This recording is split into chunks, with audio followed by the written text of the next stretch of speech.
আজ খুব ভয় হচ্ছে গো, জানি না কি হবে। তুমি একদম চাপ নিও না, আমি আছি তো তোমার সাথে। আজ 3 দিন থেকে এক ফোঁটাও ঘুমাইনি জানো। মাকে একটা বারের জন্য একা ছাড়তে পারছি না। তুমি ডিনার করেছো তো? একটু খেয়েছিলাম।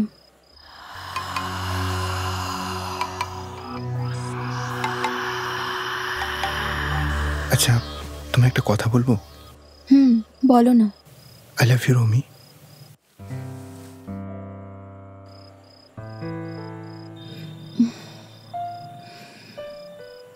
I love you too. চলো, গুড নাইট। মা,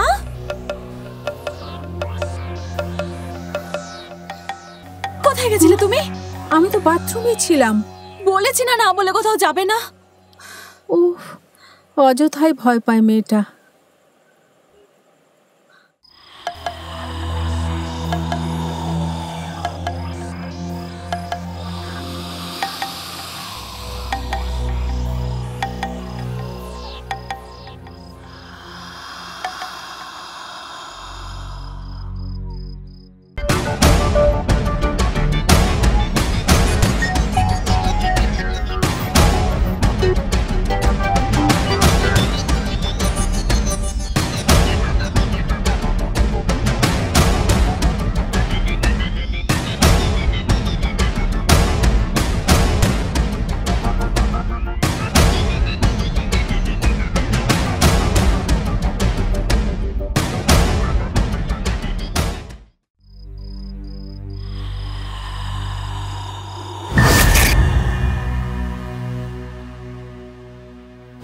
তুই ভেবেছিলি আমি মাকে বলি দেব,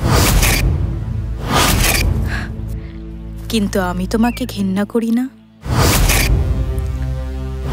আমি ঘেন্না করি তোকে আর তোর বাবাকে। খুব কষ্ট হচ্ছে না রুমি? কান্নায় বুক ফেটে যাচ্ছে?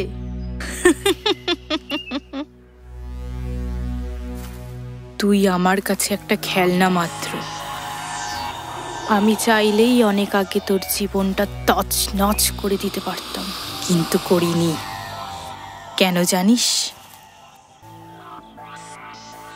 সব কিছুর একটা কারণ চাই, আর এখন সেই তাণ্ডবের সময় চলে এসেছে।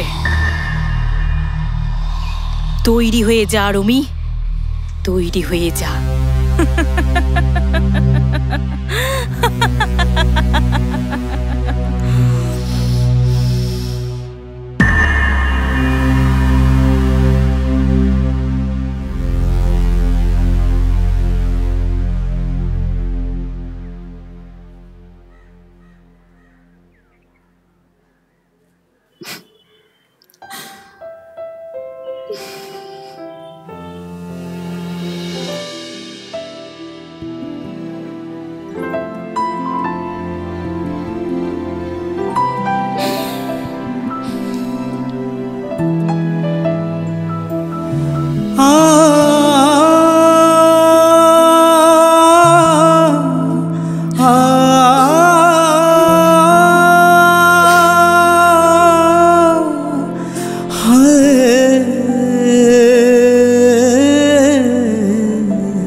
बन गया था आवारा दीवाना तेरा, बन गया था आवारा दीवाना, बन गया था आवारा दीवाना तेरा, बन गया था आवारा दीवाना।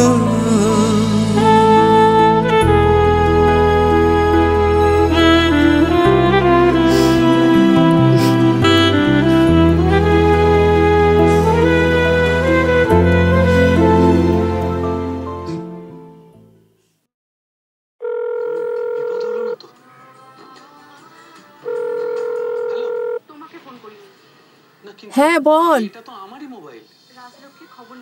হ্যাঁ তাই নাকি? কি বলছিস এসব? দাঁড়া দাঁড়া, আমরা আজকেই আসছি।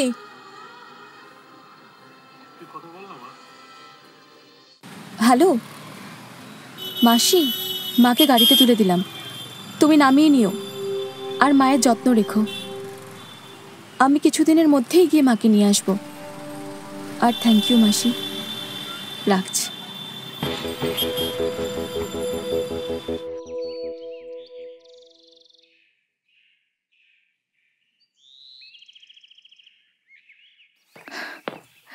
তুই কি ভীতু রুমি? মাকে মাসির বাড়িতে পাঠিয়ে দিয়েছিস। আরে আমি যে মাকে কিছুই করতাম না। আমার ভেতর তোর জন্য প্রতিশোধের আগুন জ্বলছে, আর তোকে কেউ বাঁচাতে পারবে না আমার হাত থেকে, কেউ না। আমার বলি চাই, বলি। আমি তোদের বলি দিয়ে হতে পারবো একজন শক্তিশালী ইলুমিনাটি। আমি মানুষ মারি তার নিজের হাত দিয়েই, আর এটাই আমার শক্তি। এখন শুধু তুই বাকি রুমি, শুধু তুই।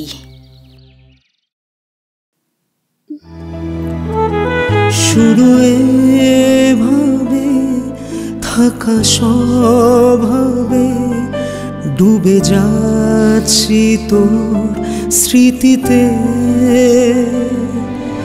তোর গল্পরা খুব করা মিশে আসছে সব আমাতে। বন গয়া থা আওয়ারা দিওয়ানা তেরা, বন গয়া থা আওয়ারা দিওয়ানা।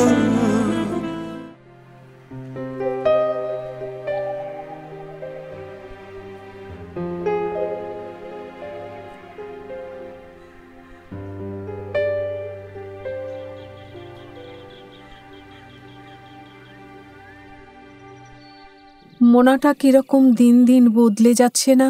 ওর কথা, ব্যবহার, আমার খুব চিন্তা হচ্ছে গো। তুমি একটা কিছু করো না। আমি আর কি করব? যা করবেন উপরওয়ালাই করবেন।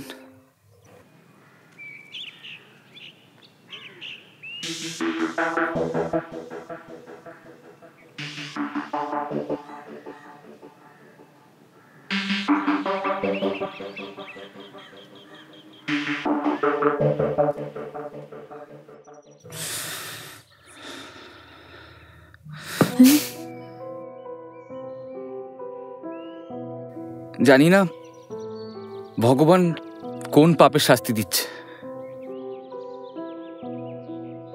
ও তো মানুষ নয়, মানুষ রূপে শয়তান।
কি করবো এখন আমি?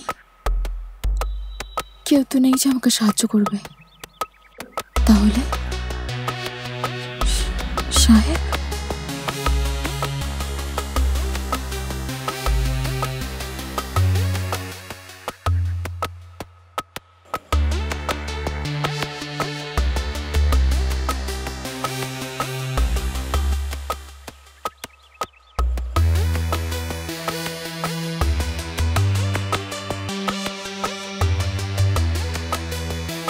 আচ্ছা, তুমি থাকবে তো সারা জীবন আমার সাথে?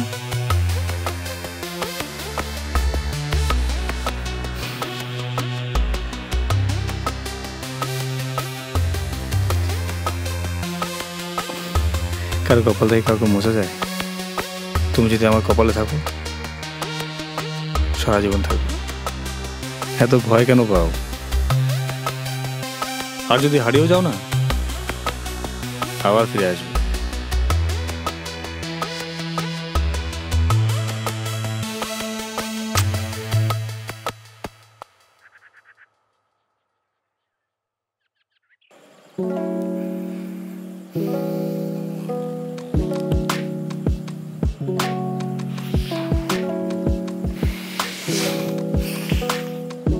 চলো না দুজনে খুব হ্যাপি থাকি।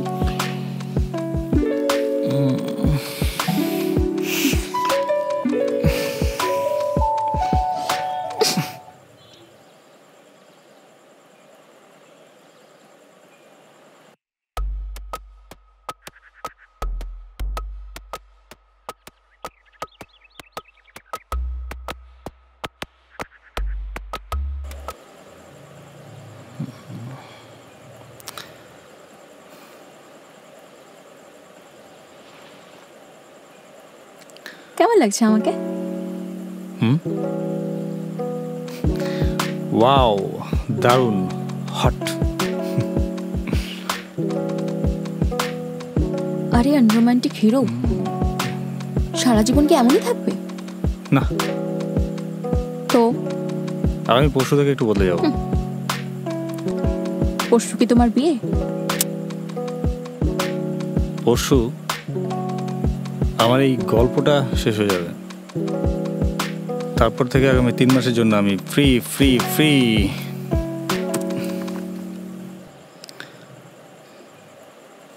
আসলাম।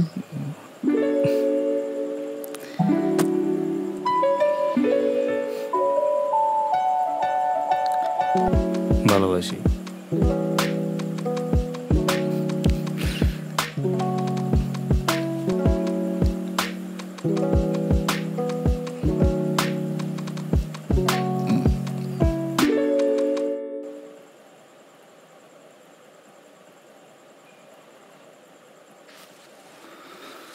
বিয়ে করব, তৈরি হও।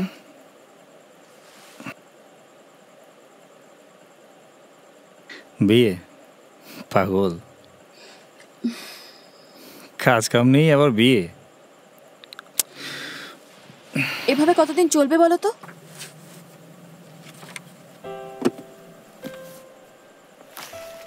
কি করছো সাহেব? এত ট্যালেন্টেড তুমি, সারাদিন অ্যাস্ট্রোলজি আর নিউমোলজি নিয়ে থাকো। কিছু ভেবেছো তুমি আমাদের ভবিষ্যতের কথা?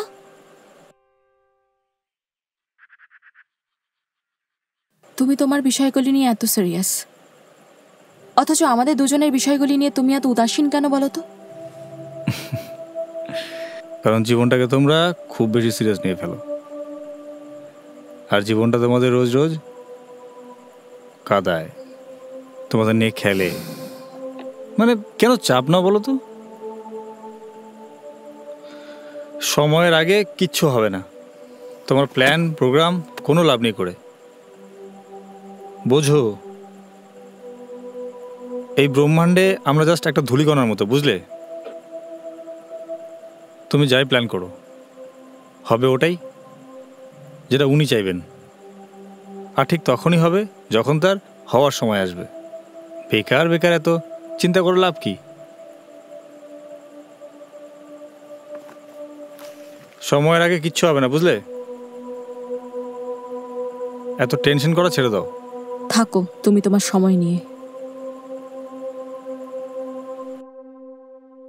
একমাত্র সাহেবই পারবে, কিন্তু সাহেবকে পাবো কোথায়? জানি না কোথায় যাচ্ছি, জানি না তোমাকে পাবো কিনা, কিন্তু তোমাকে যেখান থেকেই হোক খুঁজে আমাকে বের করতেই হবে সাহেব। আমি আসছি।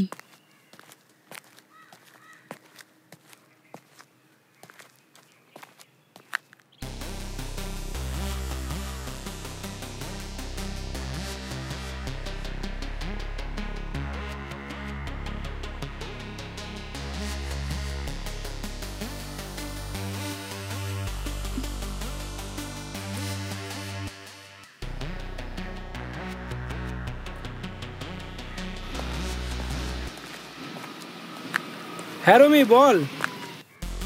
দাদা তুমি কোথায় আছো? আমি তো ফ্যাক্টরিতে আছি রে। বিজি আছো কি? না না, বল বল বল। তোমাকে আমার সাথে এক জায়গায় যেতে হবে। আমি তোমাদের বাগানের রাস্তাতেই ওয়েট করছি। আচ্ছা ওকে, তুই থাক, আমি আসছি।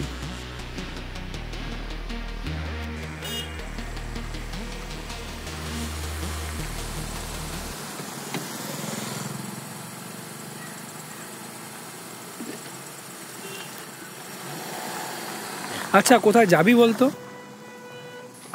চলো না, সব বলছি।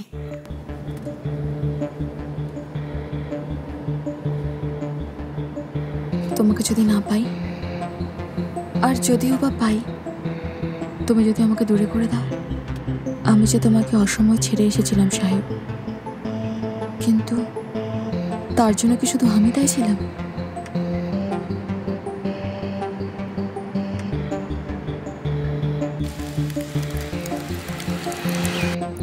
কিন্তু মোনা যদি জেনে যায় আমি মাকে মাসির বাড়ি পাঠিয়ে দিয়েছি আর আমি সাহেবকে খুঁজতে বেরিয়েছি, তাহলে কি করতে পারে তাহলে মোনা?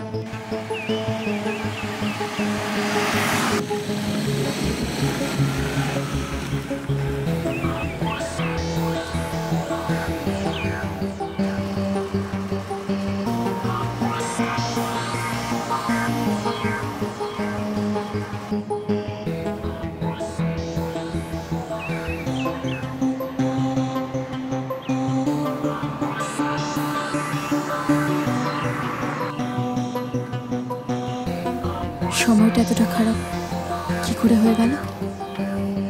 ভাগ্যিস কিছু মানুষ এখনো আমার পাশে আছে।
কি হলো তোর? না কিছু না, একটু দাঁড়াবে? ও হ্যাঁ দাঁড়াচ্ছি, দাঁড়া।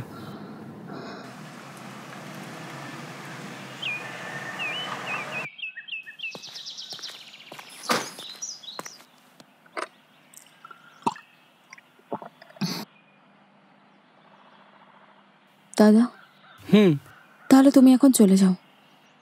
আর ইউ শিওর? বাকিটা আমাকে নিজেকেই বুঝে নিতে হবে।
আমাকে খুঁজছেন মনে হয়।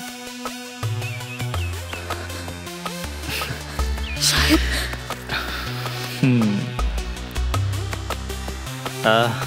কতদিন পর।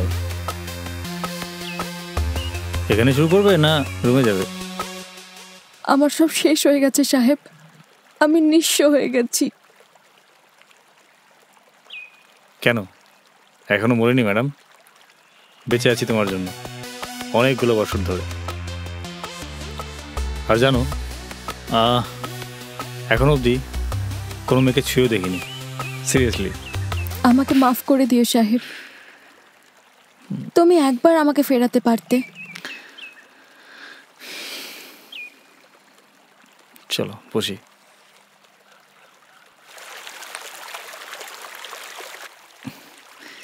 না তুমি বলছিলে, না আমি বলছিলাম, সময়টা বড্ড বলছিল।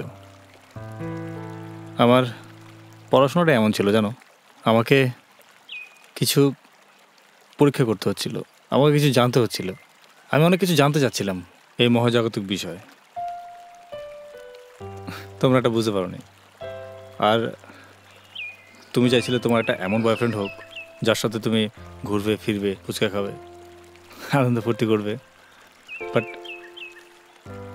সরি, কিন্তু আমি তোমাকে ভুলে গিয়ে একদম নতুনভাবে জীবন শুরু করেছিলাম। আমি পারিনি, কারণ আমি জানতাম তুমি ফিরে আসবে। তোমরা যারা নিউমোলজি, অ্যাস্ট্রোলজি বিশ্বাস করো না বা ভালোবাসো না, তারা জানোই না তোমাদের ফিউচারে কী হতে চলেছে। আর আমার স্টাডির বিষয় ছিল এটাই। তুমি সাইকেলিং পিরিয়ডে নাম্বার 4-এ ছিলে, নাম্বার 5 এলে তোমার নতুন প্রেম ছিল, আমি জানতাম। কিন্তু সেই প্রেম টিকতো না, এটা আমি জানতাম। আর অ্যাস্ট্রোলজিক্যালি তোমার চলছিল কেতু, একটু সময় খারাপ, বিচ্ছেদ। বাট নেক্সট ইয়ার আমাদের বিয়ে। কিন্তু তাহলে মোনাকে কিভাবে আটকানো যায়? মোনা